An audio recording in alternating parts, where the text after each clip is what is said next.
जय हिंद दोस्तों। आज हम लोग पढ़ेंगे तारामंडल, नक्षत्र और राशि। हम लोग पिछली कक्षा में क्या पढ़े थे? पिछली लेक्चर में हम लोग पढ़े थे आकाशगंगा यानी कि गैलेक्सी। अब उससे आगे क्या पढ़ेंगे? तारामंडल। ठीक, तो आज का टॉपिक क्या होगा? तारामंडल।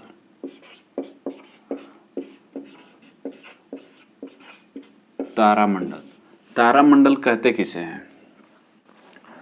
तो तारामंडल कहते हैं सूर्य से कुछ दूरी पर एक तारों का समूह होता है, ठीक, जो एक विशेष आकृति और एक विशेष दिशा में दिखाई देता है, उसे ही हम तारामंडल कहते हैं।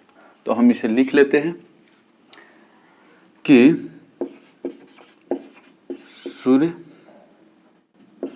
से दूर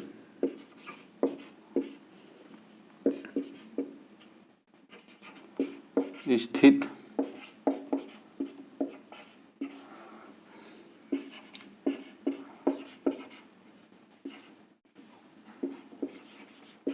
सूर्य से स्थित तारों के समूह को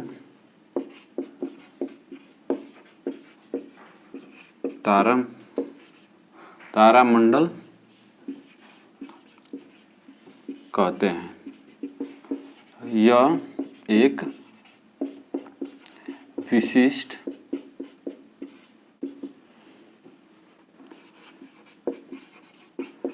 आकृति एवं दिशा में होते हैं।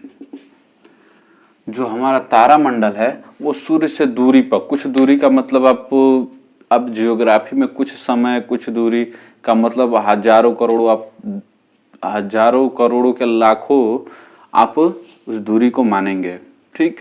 तो ये कुछ दूरी पर स्थित तारों का समूह होता है जो एक विशिष्ट आकृति और एक विशिष्ट दिशा में ही, एक निश्चित दिशा में ही स्थित होता है। आप एग्जाम्पल के तौर पे आप देख सकते हैं ध्रुव तारा। एग्जाम्पल क्या है? ध्रुव तारा। इसे हम क्या कहते हैं? Polar star.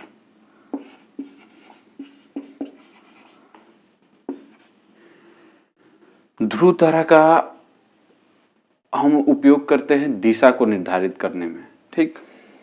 रात के समय यदि आप कहीं जा रहे हैं, आप दिशा भूल गए हैं, तो आप ध्रुव तारा का पता लगा के आप उस दिशा का क्या कर सकते हैं? पता लगा सकते हैं। यह सदैव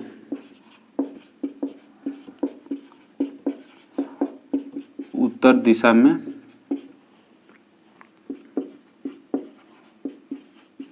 दिखाई देता है।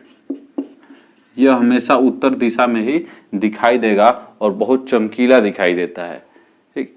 इसका दूसरा एग्जांपल आप देख सकते हैं। पहला हो गया ध्रुव तारा, दूसरा सप्तऋषि तारा।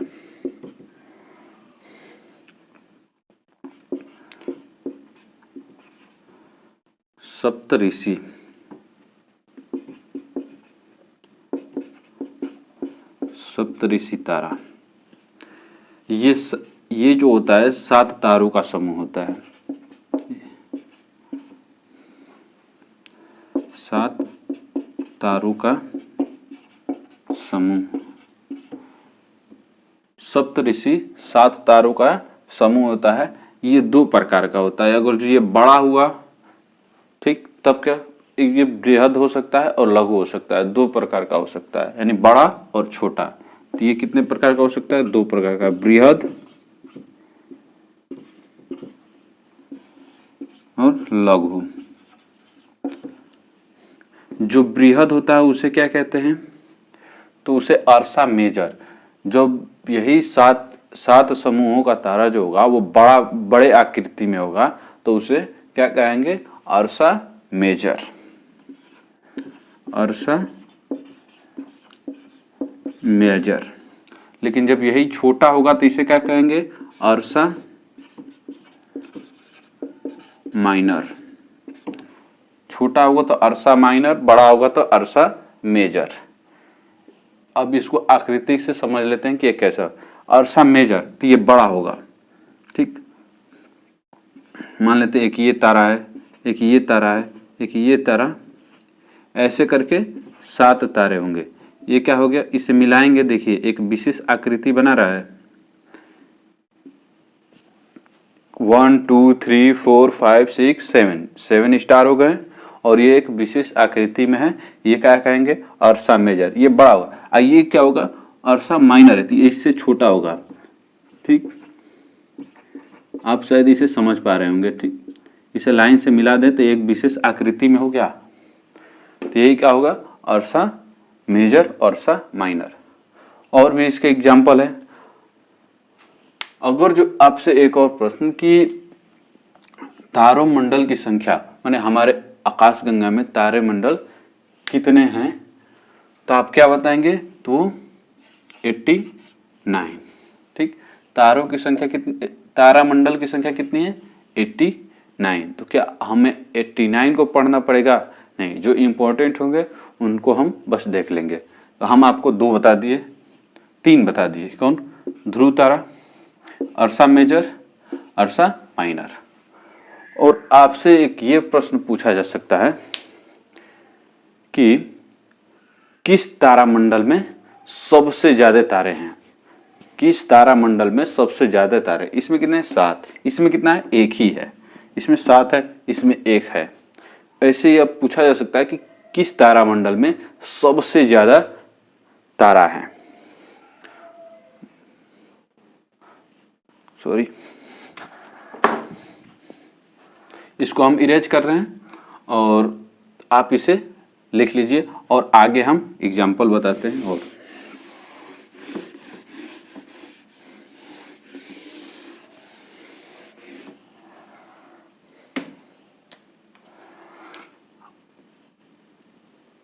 एक का नाम होता है हाइड्रा, तीसरा एग्जाम्पल क्या होगा, हाइड्रा। हाइड्रा में क्या होता है, इस तारा मंडल में सबसे ज्यादा तारे हैं। कितना है आपसे उससे मतलब नहीं है। और एक आता है ओरियन। ओरियन क्या होता है, तो ये शिकारी की तरह दिखने वाला तारामंडल है, शिकारी की तरह दिखने वाला तारामंडल है।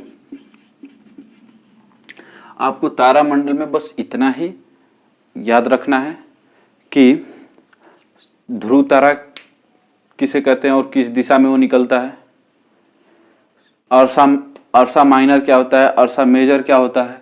फिर हाइड्रा आपको याद रखना है कि हाइड्रा में सबसे ज्यादा तारे हैं। ओरियन रखना है कि ये शिकारी की तरह, एक मतलब लगता है ना कि कोई व्यक्ति है जो धनुष लेके ऐसे चला रहा है, तो उस तरह की आकृति बनाता है, तो इसे क्या कहें, शिकारी की तरह दिखने वाला तारा कौन सा है, तो शिकारी की तरह दिखने वाला तारामंडल कौन सा है, तो ओरियन है। अब हम देख लेते हैं क्या, नक्षत्र और राशि।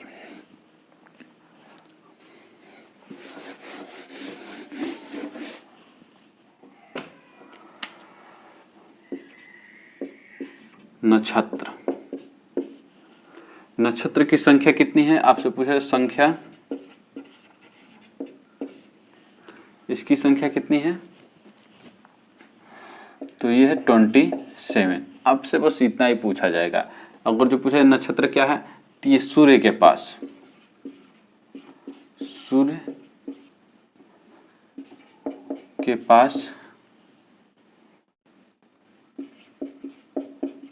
तारों का समूह है। यह सूर्य के पास तारों का समूह है, उसे ये क्या कहेंगे, नक्षत्र कहेंगे। इनकी संख्या क्या होती है, 27। अब बात आती है राशि की। तो राशि के बारे में भी बस आपसे क्या पूछा जाएगा कि इनकी संख्या कितनी है, तो इनकी संख्या है 12। यानी कि 12। ये आपका क्या हो गया, कंप्लीट हो गया क्या, तारामंडल, नक्षत्र और राशि। हम इसको फिगर से देख लेते हैं कि आखिर में ये कहाँ कहाँ पे हैं, सूर्य से दूर, सूर्य के पास। ठीक,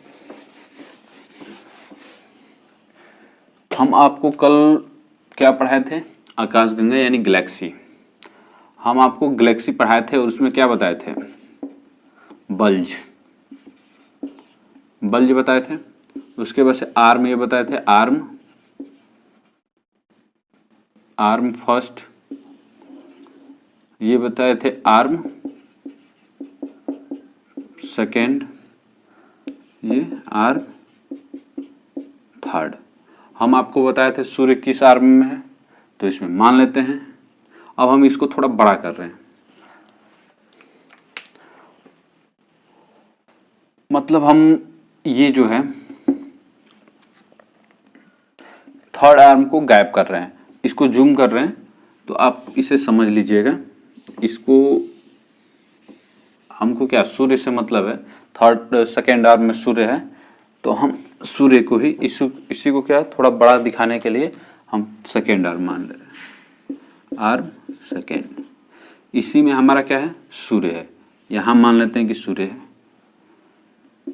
ये क्या है, सूर्य हमारा सन। सूर्य के चारों तरफ क्या है, ग्रह, इसे क्या कहेंगे, सौरमंडल।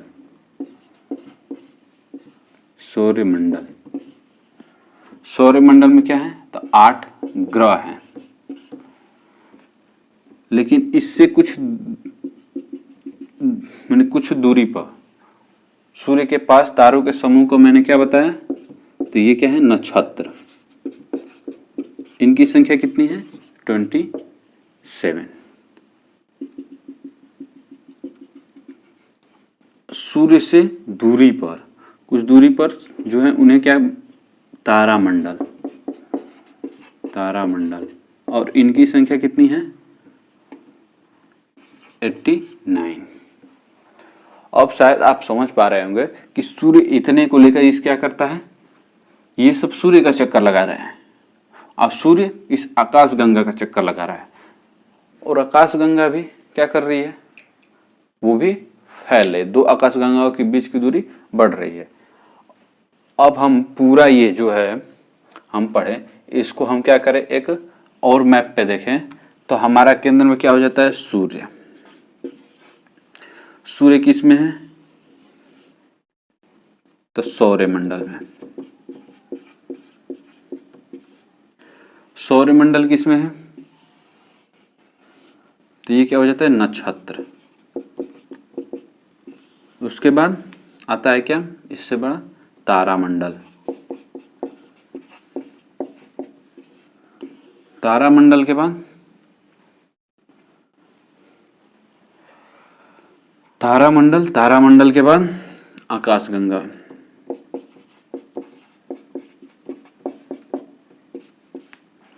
आकाशगंगा के बाद हमारा ब्रह्मांड। अब ब्रह्मांड जो है वो क्या कर रहा है, निरंतर विस्तार कर रहा है। तो आप इस तरह से इस फिगर से समझ सकते हैं कि हमारे ब्रह्मांड का क्रम क्या है। हम लोगों ने अब क्या पढ़ लिया है और आगे क्या पढ़ना है, अब इसे देख लेते हैं। हम लोगों ने ब्रह्मांड विस्तार कर रहा है ये पढ़ लिए, ब्रह्मांड पढ़ लिए, इसके थ्योरीज पढ़ लिए, आकाशगंगा पढ़ लिए, तारामंडल पढ़ लिए, नक्षत्र पढ़ लिए। अब बारी है किसकी, सन और उसके परिवार सौर मंडल की। तो यानी कि अब हमें क्या पढ़ना है, सन के बारे में एक पढ़ना है, और उसके बाद से ग्रहों के बारे में पढ़ना है। ग्रह में कितने, 8 ग्रह के बारे में पढ़ना है। फिर उपग्रह के बारे में पढ़ना है, उपग्रह के बारे में। उपग्रह में सभी के उपग्रह पढ़ेंगे नहीं, हमें स्पेशली रूप से किसको पढ़ना है, चंद्रमा को। इतना अभी हम लोगों का सिलेबस बाकी है। आप समझिए कि आधा सिलेबस खत्म हो गया, आधा अभी बाकी है। तो मैं आशा करता हूं कि जो आज आपको सिखाएं वो आप सीख चुके होंगे, और मिलते हैं आपसे अगली वीडियो में।